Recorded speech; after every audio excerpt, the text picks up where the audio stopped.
Binge the full week of The Ray Taylor Show ad-free over at inspireddisorder.com/plus. This is The Ray Taylor Show. Guillermo del Toro's Pinocchio is now on Netflix, and I watched it last night. Literally the last thing I watched before waking up to record this show.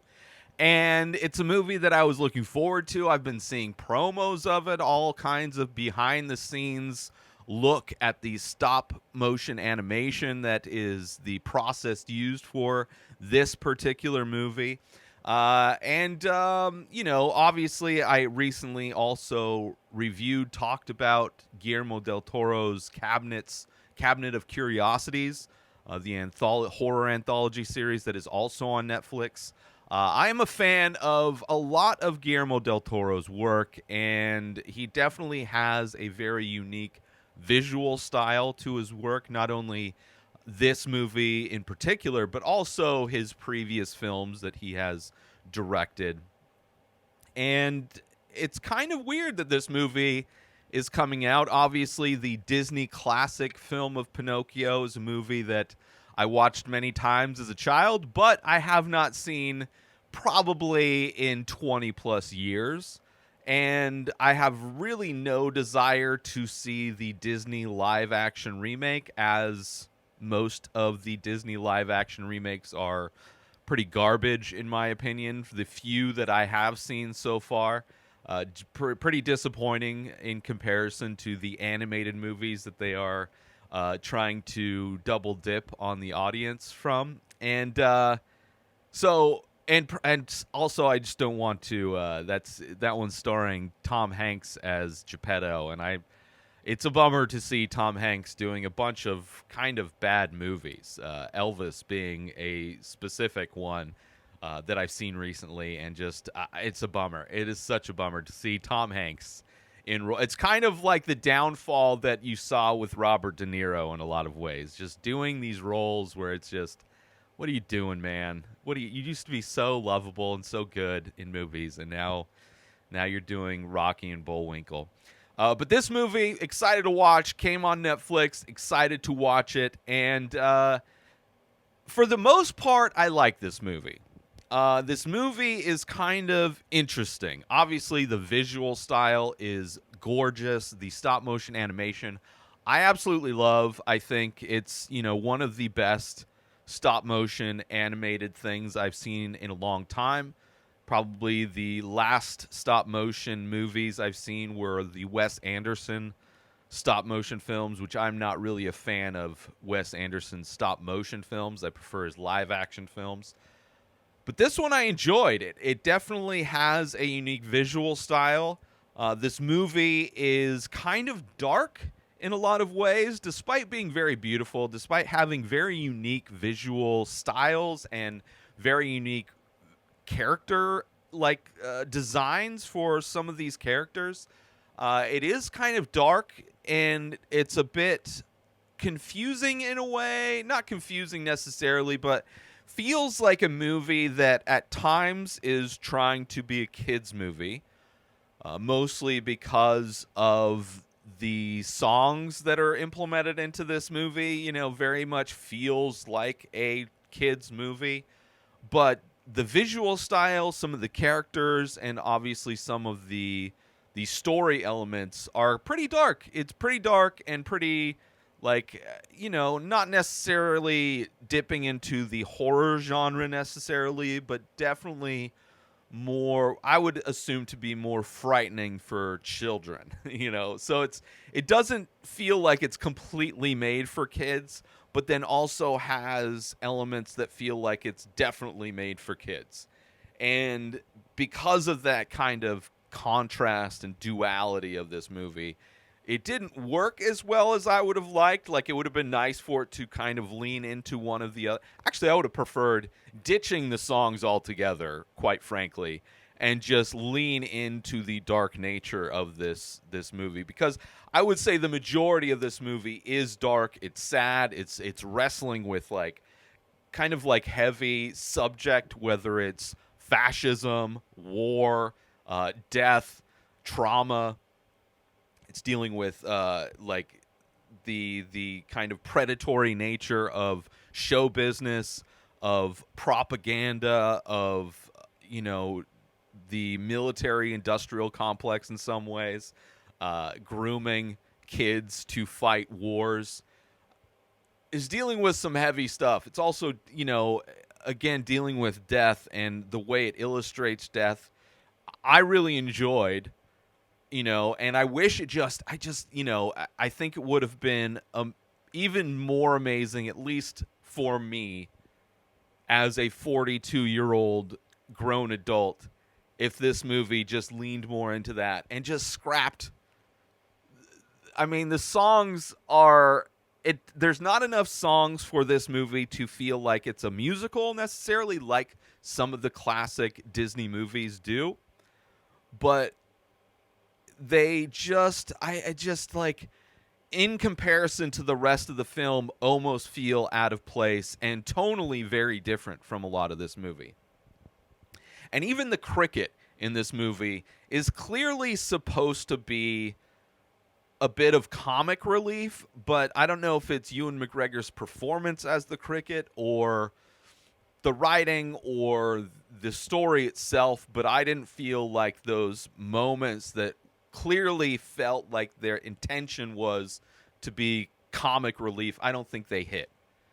I felt like, just in the same way that like the musical moments felt out of place, the comedic moments weren't funny, but I could see that it's trying to be like kind of comical, So I don't know why that is, but that's kind of the vibe I got from watching this movie. But overall, I enjoyed it. I don't remember the original Disney version of this story well enough to, which I probably a good thing, to really compare it, beat for beat.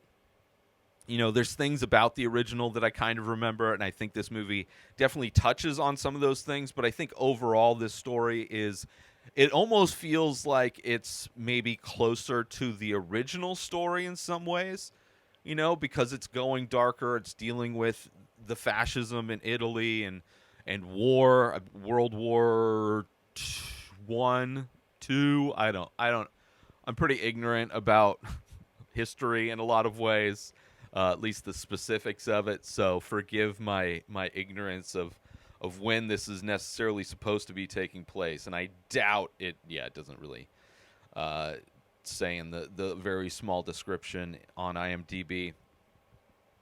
But having like war being a big part of this, having those aspects, and just really grappling with what is this man Geppetto, who is loved by the town that he lives in, as this artisan, as this craftsman, as this guy who creates beautiful things out of wood and loves what he does, and has a lot of care for the work he does, and the metaphor of when he chops down a tree, he looks for the perfect pine cone to then plant a new tree to grow it back, where the saying of for every life taken, we lose a life, another grows. Kind of a beautiful metaphor for what is this movie. A lot of the voice acting I love. I mean, like I said, Ewan McGregor. I enjoy Ewan McGregor. I don't know if he was necessarily. I think if things that I would have changed in hindsight, being somebody who doesn't work in movies at all, right? But if I had the magical wish that was bestowed upon the cricket in this movie, and I could fix this movie in some way, or attempt to fix this movie, I would say maybe casting somebody like the cricket, if they do want the cricket to be, if that was the intention for the cricket to add a bit of comic relief, I would say maybe getting an actor who is funnier, right? Like a comedic actor who is a little bit goofier with their voice work. probably would have helped. Not that I don't like Ewan McGregor. I just don't necessarily think he's a comedic actor off the top of my head. I'm not thinking of any movies that he's funny in. I'm sure there's moments in movies that he is, but I don't think he brought that to this role. But again, amazing voice. He's still a great actor. You have John Turturro in this movie. You have Cate Blanchett. You have Ron Perlman. You have Christoph Waltz, Tim Blake Nelson, Tilda Swinton. I mean, there's a lot of great voice work in this movie, and and very kind of great dramatic. Finn Wolfhard from the Stranger Things franchise show, like a lot of great dramatic actors. So, given all those kind of dramatic elements and those actors' abilities, it would make sense for this movie to maybe lean more into that real groundedness and maybe remove some of the lighthearted song moments. I mean, clearly there's need for some song. I mean, when Pinocchio ends up going to the carnival and being this sideshow in a way, being used as entertainment by Christoph Waltz's character, who's kind of the ringleader of this carnival, it makes sense that there would be music and song and dance in those moments. But there's a lot of other kind of musical moments in this that just kind of felt out of place. And there's this like running gag also with the cricket, where it's like every time the cricket is about to start singing, he's interrupted in some way, and it's just kind of this running gag, and then at the end he's able to do it. So it's like clearly it really feels like this movie is like the cricket is comic relief, but at no point was I laughing. Like, it had all of the beats and the essence of it being a comic relief part, but at no point did I have that. It always just felt like this somber kind of attitude. I don't know. But overall, I did enjoy this. And it's also a movie, a story that is a story about like a beware what you wish for type of thing. Where this movie could have gone dark if it wanted to.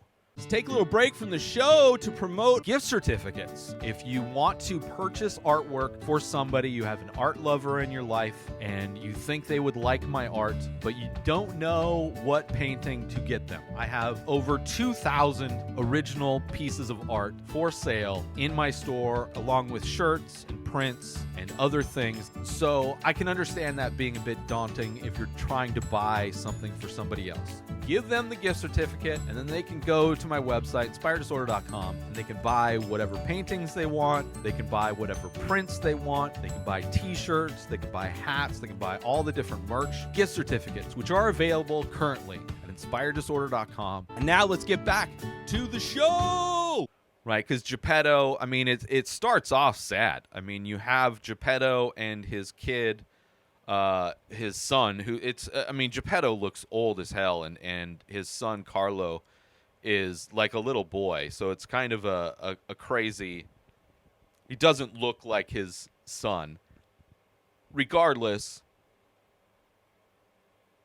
it's like wartime. These bomber planes fly over town, and just in an effort to lighten their load, they drop whatever bombs they had remaining, and that just so happened to land in this town, in the church where Geppetto and his son were about to leave. And of course, the kid runs in, forgets his pine cone, and then bada bing, bada boom, kid no longer there. And it's like this sad thing of this montage of this downward spiral for Geppetto, who clearly loved his son, well regarded in the town, kind of stopped doing everything, became an alcoholic. And you see like this time lapse of this tree that grows, which the pine trees in this movie also do not look like pine trees. I don't know if Italian pine trees look different, but I don't know. It looked goofy. But you see this Italian pine tree grow clearly from the pine cone that his son had. So it's like a lot of time passes, and he kind of gets to a point where he's drunk, leaning against this tree, and decides to chop it down just after the cricket moves in. And he's like drunkenly building this puppet to replace his son that he lost. Like, it's a sad thing. And then there's this wood sprite that comes, which is super interesting character design, right? They showed like these ghost glowing eyeballs that are floating through the forest at one point that look really cool. This wood sprite looks amazing. It's like a combination of like different animals. The face looks like it's wearing a mask of a human face, but it has like, multiple wings. And it's like the character design is beautiful, which is also that played by Tilda Swinton. Also, the character of Death is a very interesting and related character to this wood sprite, and super interesting, but also kind of, I would assume, scary for kids, right? It just has that feel of like, and even other characters in this are very kind of dark and scary looking, right? Like easily things you could see and would fit and make sense in like a dark kind of a horror take on this story. But he builds this thing, wood sprite gives it life, and then it's like so many horror movies, or like Twilight Zone or Black Mirror, where this person who lost a loved one, in an effort to replace that loved one or to bring that loved one back, either by building a wooden puppet or cloning, or all of these different kinds of takes on that type of a story, how it generally goes bad, where this thing that's created isn't the thing you intended it to be and ends up causing more harm than good, like the beware what you wish for type of a thing. Like it becomes instantly a burden for this guy, where he regrets ever building it, and it becomes like more of a nuisance for anything. And it's like this story could have just kind of leaned into that even more and just gone even darker with it. But it always keeps trying to bring it back to like some lighthearted kids movie version. But, it like easily just like small changes, and this movie could have just leaned way into the darkness of it, and I would have loved it, right? I mean, maybe it wouldn't have. I don't know how well it's doing. I think it's rated fairly well. At least it was last time I saw on, at least on IMDb. I don't know. It's not even showing. Yeah, it's at 8.0, 8 out of 10 on Rotten Tomatoes. So not bad, but I would imagine this movie would be maybe, but like Guillermo del Toro's movies, like The Shape of Water, very weird. Like it's his movies and the stories that he chooses to tell are very difficult to really pin down in any kind of categorical way, right? They tend to, like Shape of Water is like this weird sci-fi, almost horror romance kind of a thing. Very, very, very stylized, like everything is, but in his kind of style, which I appreciate all of those things, and I appreciate the kind of novelty of the kind of vibe that he brings to a project. And I think that's why I do like this movie as much as I did, where I think if it didn't have the visual style, if it didn't have the interesting takes on things, and didn't necessarily dive into change some of the major aspects of the thing, I probably wouldn't have liked it as much as I did. But, it's good. And then even, I guess some spoilers.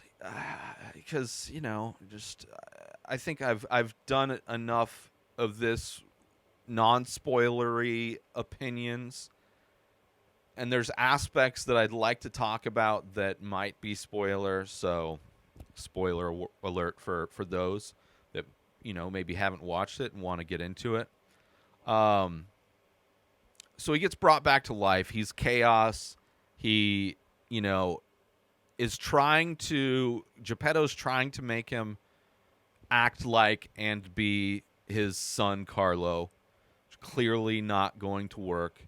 That you also start seeing the people who are trying to prey on this kid, trying to recruit, trying to groom this kid for their own selfish purposes. You have the ringleader for this carnival trying to recruit him, trying to get him to be his sideshow entertainment. You also have the fascist guy who's trying to recruit him to fight in the war. And it's this kind of constant predatory thing to try and use this thing that's been created that can't die, that they're trying to monopolize on this creature that exists now.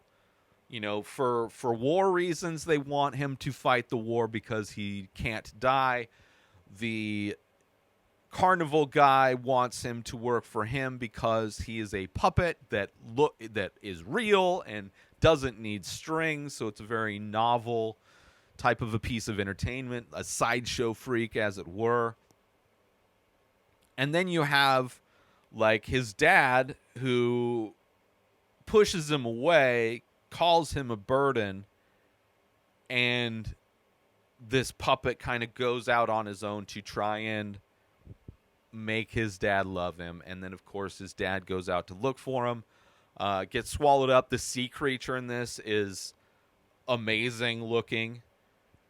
When Pinocchio dies, he gets hit by the car and goes into death. He gets carried in this coffin by these rabbits that are mostly skeleton, very creepy, very scary, I would imagine, for kids.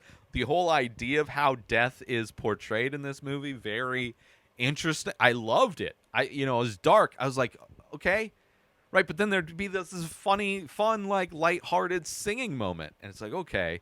Even the humor in it is very childish, which makes sense, I guess, because the humor is derived by this childlike character. So even when he goes to piss off Mussolini, right? Mussolini shows up for one of this carnival performance, and he does a whole song about poop, which very childish and kind of it's that kind of funny, I guess. Even still, it was very child, which fits for the character, I guess. But this death scene and the kind of the rules, you see the death character, which is related to the wood sprite and voiced by Tilda Swinton as well, and has that kind of same glow, but a different design overall. And the rule of him being able to become alive again, but he has to wait for the sand in this hourglass to run out before, so there's a little bit of a time limit. He doesn't instantaneously come back alive. I love how that kind of comes back and becomes a crucial part of this story. I enjoyed that. The kind of adventure that this puppet goes on is fun, where he's, in this carnival where he's getting taken advantage of, then he leaves and then ends up getting, all of these people that are trying to recruit this thing for their own and to exploit this thing, he ends up being involved and getting recruited and getting, groomed in a lot of ways by these things, whether it's the carnival or whether it's the military and them trying to train him to be this perfect soldier for them. How he gets out of those things, how then he's able to sacrifice himself in order to save everybody, to save Geppetto. Kind of be, and then how that rule comes back into play, where he's gotta wait, and if he waits, then Geppetto's probably gonna die. But he could break the rules, and if he does, then he becomes mortal. Like, I don't remember any of that stuff being in the original, but I love that aspect of this movie. I thought it added a lot of interesting dynamics to this story, which I appreciate as well. Let's take a little break from the show to promote the benefits of Inspired Disorder Plus. So you go inspireddisorder.com/plus. Sign up, $5 a month. You get to binge the full week of The Ray Taylor Show ad-free. You get to watch all of the live painting videos I do. You get a special members-only discount and deals for all of the artwork and merch that I sell. You also get the complete podcast back catalog of every podcast I've ever produced, hundreds of episodes, countless different podcasts. You also get access to my personal blog. A new blog comes out every week. In addition to that, you get my creative writing that I'm releasing. You also get access to Asking Me Anything. 14 years of experience podcasting. I've been creating art my entire life. I've been using Photoshop since middle school, and you can contact me to ask me questions about that or anything else. So those are the benefits for signing up for Inspired Disorder Plus. And now let's get back to the show. And there's the whole thing where Geppetto's like searching for him. How, right, you have Pinocchio kind of out ahead of everybody. Then you have the war effort almost following this carnival. So you have like posters that are on the wall that start off as these carnival posters, and then not that long after, you have the war right behind it, right on the heels of this carnival, almost as if this carnival is the last gasp attempts of entertainment before the war completely destroys. So there could be some metaphorical type of things going with how that was happening. And then behind the war effort was Geppetto kind of peeling away the war propaganda posters to see the carnival posters. And then even how the Pinocchio's musical act in the carnival becomes kind of a propaganda piece, as it were, for the war effort. You know, I mean, in Italy, the fascist ruling that was taking place there with Mussolini. It's just like a lot of subject matter that feels very elevated past the cheesy, immature, musical, lighthearted singing moments. But whatever. That's probably my problem, right? I don't know what other people's thoughts are on this. It just came out, so who knows? Let's see. What else? Did I miss anything? Death was interesting. And then you have Geppetto and the cricket. I did think it was cool. Like, the cricket moves into this hole in this tree to write his book. He's an author. And then right when he moves in, or a little after, the tree gets cut down, and that section of the tree is the torso of Pinocchio. So the cricket literally lives in a hole in Pinocchio where his heart would be.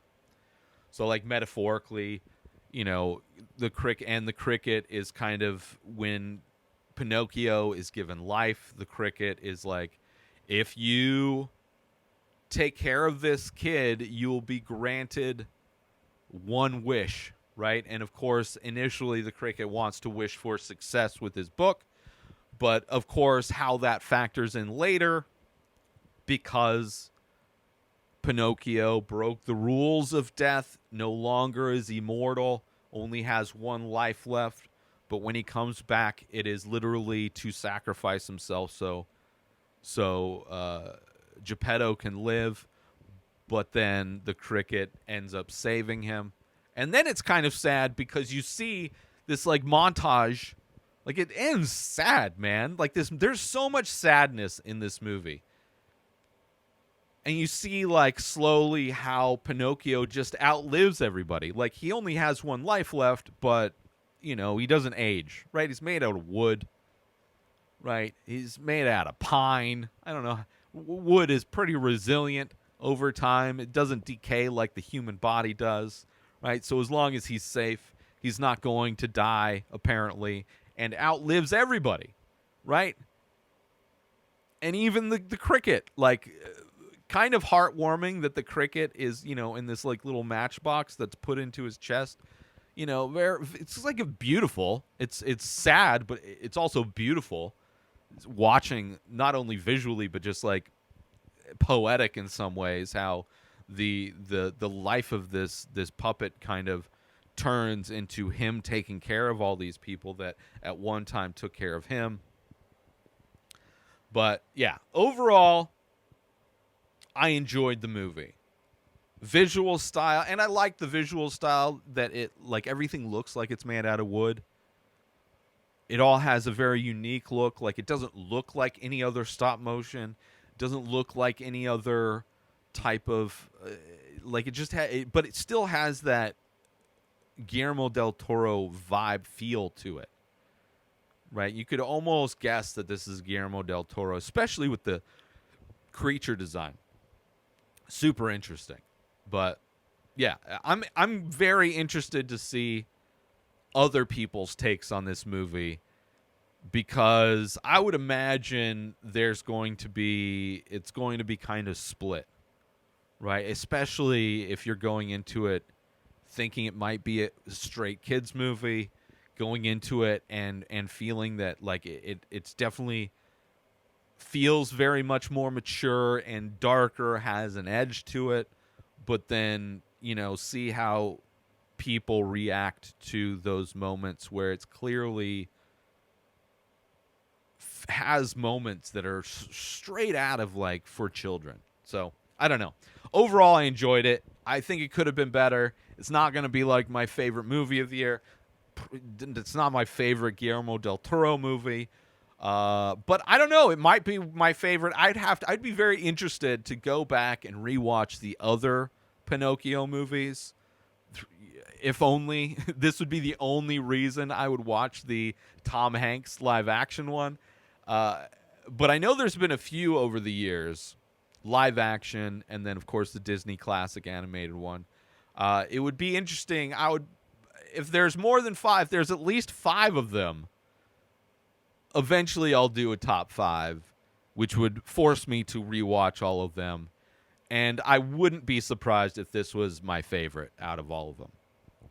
Just because it is doing very interesting things. It has so much, like, the craft of it is so high quality. You know, and maybe watching this movie again, especially after seeing the other Pinocchio movies, I might come away with, and knowing the vibe of this movie, I might come away with more appreciation for it. So in the long run, and I think stop motion ages a lot better than animated movies.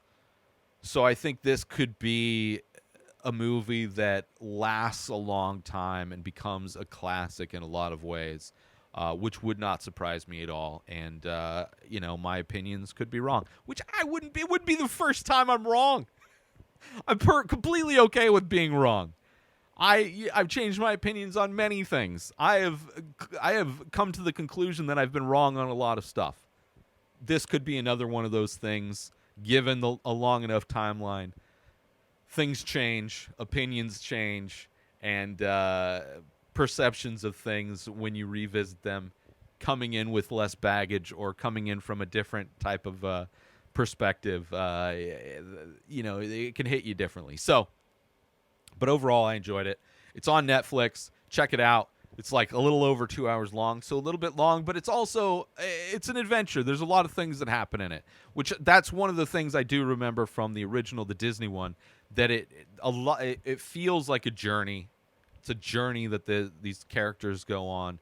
And I do remember dark aspects of, at least for a kid, there were dark aspects of the Disney animated version. So anyway, I would recommend it, and I would also love to hear your opinions of it. I would love to hear whether you agree, disagree, or have completely different take on it than I do, and very welcome to hear those out. So check it out on Netflix. Guillermo del Toro's Pinocchio. New episodes of The Ray Taylor Show come out every single day. Subscribe on YouTube and everywhere our podcasts are found.